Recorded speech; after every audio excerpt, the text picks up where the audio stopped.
What is going on? Chris the game dev. Today I'm going to be playing the game that I created. Boom, there's my name. The Indigo Barrel. I'm just giving some additional commentary. I feel like the last video I did similar to this did pretty good. So maybe people are interested in it, maybe they're not. But I'm going to do it anyways. So let me just tweak a few things. Let's do... why don't we turn post-processing off? Let's turn insanity level to 1, field of view, let's make it a bit tighter. And then let's do, isn't there oh, post-processing has to be on, because there's a setting, monochromatic mode. Let's do monochromatic mode. All right, cool. I sometimes like to mess with the settings a little bit just to see if other people do it. We know the classic 6174. Funny, 617, these screens look weird. Kind of cool actually. 6174 is an interesting number. It's in mathematics. Hold on, I might have to Google this. It's perfect timing because we're just in a train right now. I chose that number for a reason. Let's do 6174. It has a lot of weird properties. Okay, it's called Capier's constant. It is renowned for the following rule. Take any 4-digit number using at least 2 different digits, arrange the digits in descending then in ascending order, and you get 2 4-digit numbers leading to 0. Subtract the smaller number, get the bigger number, go back to step 2 and repeat. If you repeat this process, it will always reach a fixed point of 6174 in at most iterations of 7. So basically that number has a weird property to it and it's kind of cool. Oh, these look dope. I think because it's orange, right? So I think orange just looks really weird. So anyways, yeah, I just thought 674 was it's a really cool number. In mathematics, at least. Anyone who is a math nerd, I'm not. I was so bad at math in school. It's unbelievable how bad I was.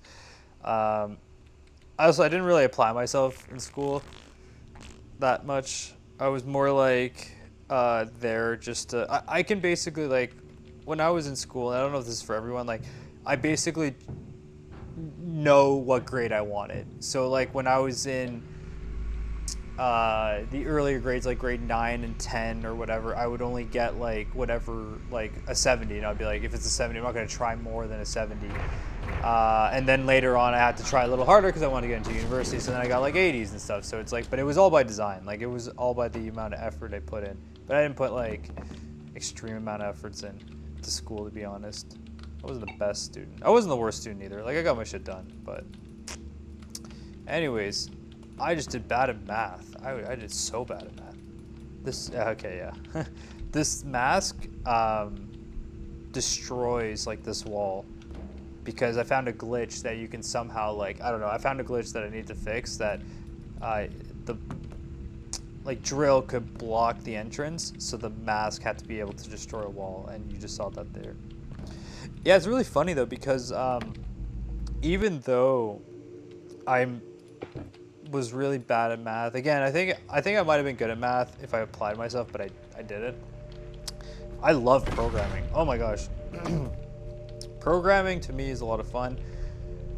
My brain gets it. I get certain, and I don't know every languages. Like I'm not the biggest fan of Java. I do use Java sometimes, but C# is a language I just clicked with, and I'm so happy that it just jives with Unity really well. And what else? I've also programmed in, I've done some stuff on the Arduino, so that's C++, and then I've also done processing, which is like a weird form of Java. But I think at this moment, my strongest language is definitely C#, just because I've been using it so much. I made the Indigo Parallel in C#, I'm doing Absolute Insanity in C#, and I have a separate channel that I have a separate channel that I talk about synthesizers and it's basically more of a music channel. I program like an arm, robot arm to play music, and that there is Python. So Python is an interesting language. The objective was for the machine to develop its own goals and be able For to adapt for those of you naturally to its who surroundings. program, you'll know this, but for those of you who don't know any programming, once you know one programming language, the other ones come a bit more naturally. Because there's certain Ultimately, rules, right? What I Like realized is that the every machine every needed a host. programming language has like certain rules. Like there'll be like a startup function. Oh, by the way, through this wall you can get a burger. And there's a note here if people want to read.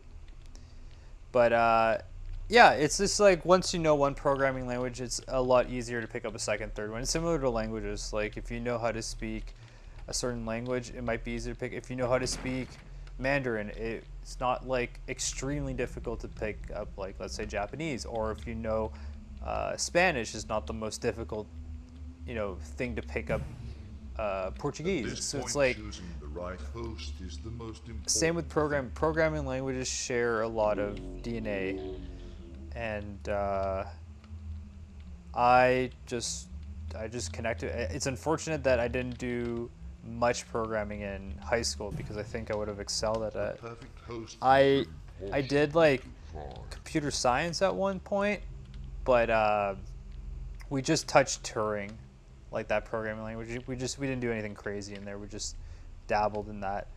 But yeah, in university I did a lot of programming, robotics and stuff like that for new media technology and art.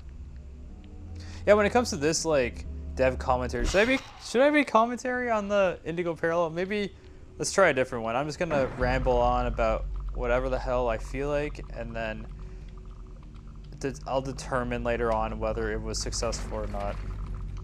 If it was successful or not. Oh, I actually got some fun facts about this. Some of these photos here were taken in Vietnam. That one there, that one. No, not that one.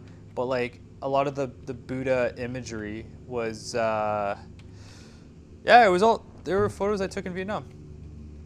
And oh, yeah, so in this video, it's in these crazy caves. They're so beautiful, and they have like all this insane artwork, and these faces, they're so weird, and I loved it. So that's why I took so many videos.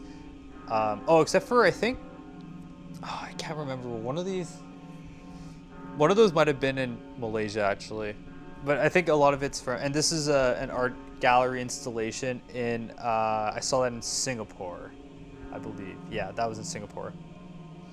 So I basically, I was traveling, taking a lot of footage, and a lot of that footage is in the game because I found it so, when I say footage, I mean also photos as well.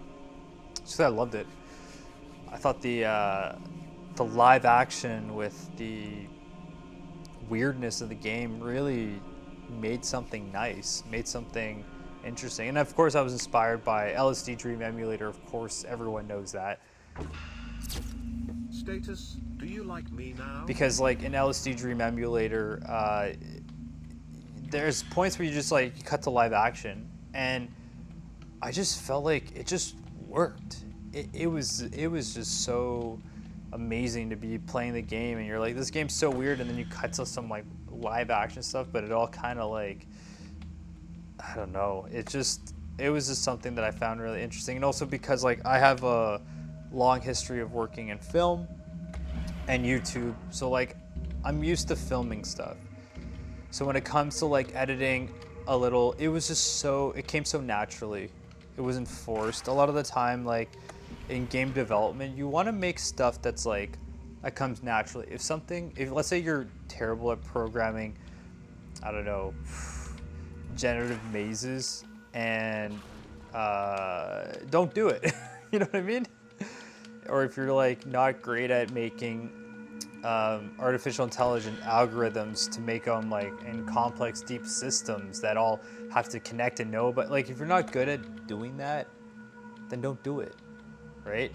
So for me, editing these live action sequences came so naturally, and it felt so right, especially for me as an artist. I can think of the one little edit of the live action sequence in this as as a sort of like little art piece.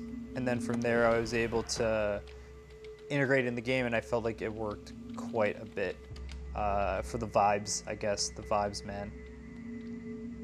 Yeah, I really do enjoy and also it's not always live action. It's sometimes it's, I made like in-game renders as well. Like that one, if you go through the path of like Sinocorp, and then you go to like not the path where you pick up the, you blast the aliens, the other one, where you go to the eyeball one. You'll know what I'm talking about. There's a cutscene there that was just done like in engine. I just 3D modeled some stuff, did a bunch of recordings. There is some like post-processing effects and stuff like that in there, but for the most part, yeah, it was made using Unity as the main renderer. Yeah. Was it 512? Sorry, I wasn't really paying attention. Whatever, let's go to the other path. Or I'll go to the new branch. So yeah, there's an area here that now has a new branch. You have, of course, the new branch in the sense that it's like a new room you can hang out in, and you can have a soda. You want to drink a soda? Maybe I'll have 2 sodas. Okay. There we go. 511. I thought it was 512 or something. Yeah, basically, I have a lot of fun, you know, making games and doing stuff that has to integrate with multimedia sort of elements, because like also the music as well, right? Like all the music in the game was composed by myself or friends of mine that I just like love their music so much, and I asked and I said, hey, can I have use some of your music in the game? And they were like, hell yeah. So I loved it. Some great music. I composed this. This was made with the VST, which is really weird for me. I usually don't use VST. VST is a virtual like instrument you use in your computer browser, and I just like, I don't know, it was like a free plugin or something for some synth, and I messed around in it. I liked what it sounded like, and it ended up in the game. That's how a lot of stuff happens. I record some stuff, I like the way it sounds like, it ends up in the game. I have a bunch of instruments, by the way. Like, just at arm's reach, I have like the KO2 here. Like on my other like synth channel, on my other synth channel, I like made videos on that device, and it became like the videos did good. They did really good. Decimal is what I go by when I make music. That's what I go by when I make music. And yeah, I was thinking about content for this channel. I was like, what am I gonna do? I've been doing lots of Absolute Insanity updates, but I was like, hey, I haven't done a Let's Play the Indigo Parallel and talk about random stuff yet, so that's what I'm doing. That's what I'm doing. I think I should start live streaming on this channel. Like every one of these videos feel like a live stream, just without the audience. I'm like pretty sure though if I live stream, maybe no one's gonna watch them, which is fine. Just gotta accept it. But yeah, I don't know. I don't know. I think I should. Like all these videos feel like VODs. They really do. Like if you watch these videos, it just feels like a VOD where I'm just talking to no one. It's kind of ridiculous actually. But I really do enjoy these videos, like just rambling on. Let's put some color back in life, you know? Let's put some color. Where is it? Is it in other settings? No, it's in graphics. Post-processing, no, it's in other settings, monochromatic mode. Okay, let's put some color back in. Woo! Look at that color, it's so bright.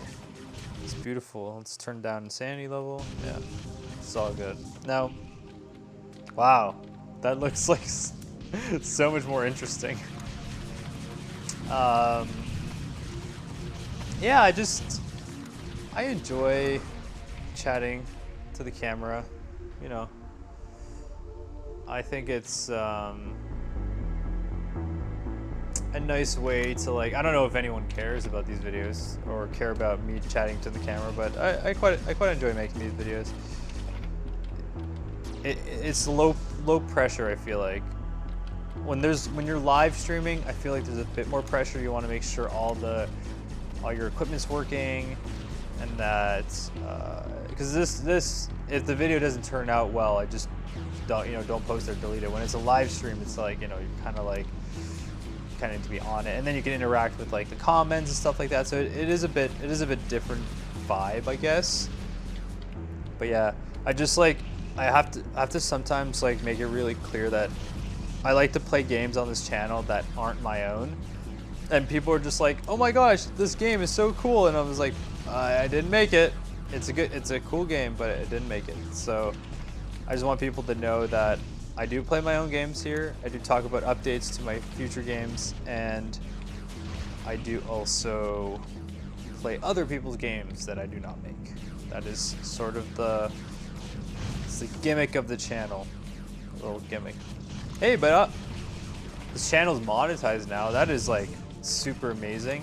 It was a lot of work though, to be honest. Like it started off being where I was getting these shorts, and I was making tons and tons of shorts, and some of these shorts were like bumping, and the shorts were doing really well. And I was looking at my subscriber count, and I was like, holy crap, like I'm at like 2,000 subscribers. And it's like, I might be able to get monetized, but I need to start posting like more long form videos. So I'm like, all right, let's do playthroughs, and then start doing playthroughs. Let's do game updates. Let's do that. Let's do any and every type of gaming type of content that I could think of, which is like a lot of playing, a lot of like, I did a lot of no commentary playing, and my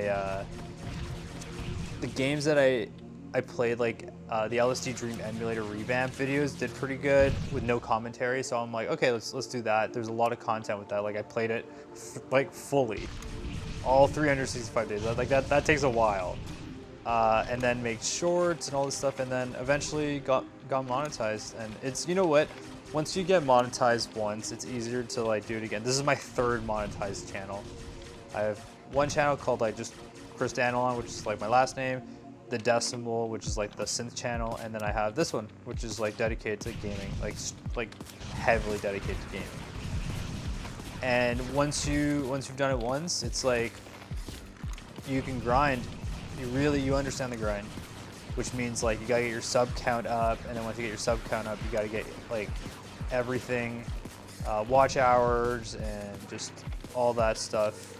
If you know a video type works, then you need to repeat that. So if you made a video once and it worked once, well, it's probably gonna work again. So keep doing. That's why I made so many like LSD Dream Emulator playthroughs, because it was like, it worked once, it's probably gonna work again. I've also been playing lately Broken Reality. Like, I had a love-hate relationship with the game, because I was like, I really like the aesthetics and I like certain, but I didn't like other things. And then as I'm playing it more, I'm like, I'm starting to like really like the game. I think it's awesome. I do just think like small things they could have changed here and there. Like it's awesome. Like, don't get me wrong. Like Broken Reality is a really great game, but it's like they could have done small things like where you have a katana at all times, and you can obviously destroy ads with it. But like, let's say you use the katana on like a person. Like, wouldn't it be interesting to have like a game mechanic where you can just like mess people up, kind of like a GTA-esque, you know, style of game? Or what else? No, I feel like I want to jump. I want to jump on stuff and have a bit more platforming. Like, I know there's the hyperlink, but you can make a. Yeah, I just felt like I just wanted to jump a little bit in that game as well. And what else? No, I really like it. Maybe I'll do like a video just talking about like my review of Broken Reality, like once I beat it. But the aesthetics are just like, they're just amazing. The aesthetics are really freaking cool.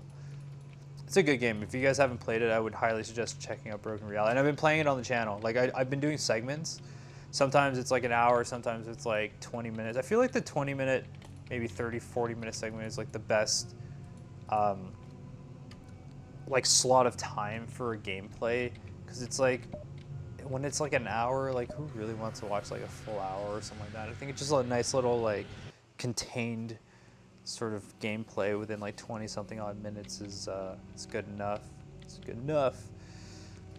So yeah, I want to maybe talk about one other thing in this, and I find interesting. So you can hatch an egg, and something spawns from the egg. It's a little creature. This creature that spawns has a long history with my artwork. I started drawing like aliens and weird cartoony things on my in a sketchbook years ago, and then I just kind of kept Status, go outside. drawing this specific shape, like exactly what you see here. Just imagine it in like 2D. It actually is 2D. It does have some 3D like thickness to it, but it's 2D. And then as I kept drawing, I drew like a lot of them, like kind of like really grouped together. And I just found that like some of them I drew with like 2 eyes, and some of them I drew with like just like longer and shorter ones. So it's like I felt like I really enjoyed making that sort of aesthetic and that drawing, that I just kept at it, you know. And then decided to put it in the game just to add a little bit of extra like sprinkles of interesting stuff into the game. I mean, I don't really know the purpose of this. I don't know the purpose of anything in this game, to be honest. Like, it's all a bunch of nonsense, really. I'm not saying that the game isn't interesting. It's just like there's a YouTuber who made a video called "Games About Nothing." So, Status, I like evil. what does that say? What does that say? So yeah, you can basically like this was in the last update. You can keep like pressing E on them, and then the cycle happens, and then you keep pressing E, and you keep pressing E, and then like they'll blow up, and then you go back, and then you could spawn another one, and then they keep adding, and then something interesting happens when you keep doing that. I'm not gonna say what. I'm not gonna do it, because I want you guys to check it out. But something interesting happens when you do that. All right. I think 22 minutes deep. Yeah, this was just chatting and playing the Indigo Parallel. I hope you guys enjoyed this video. I enjoyed making it, and I will see you in the next one. Peace out.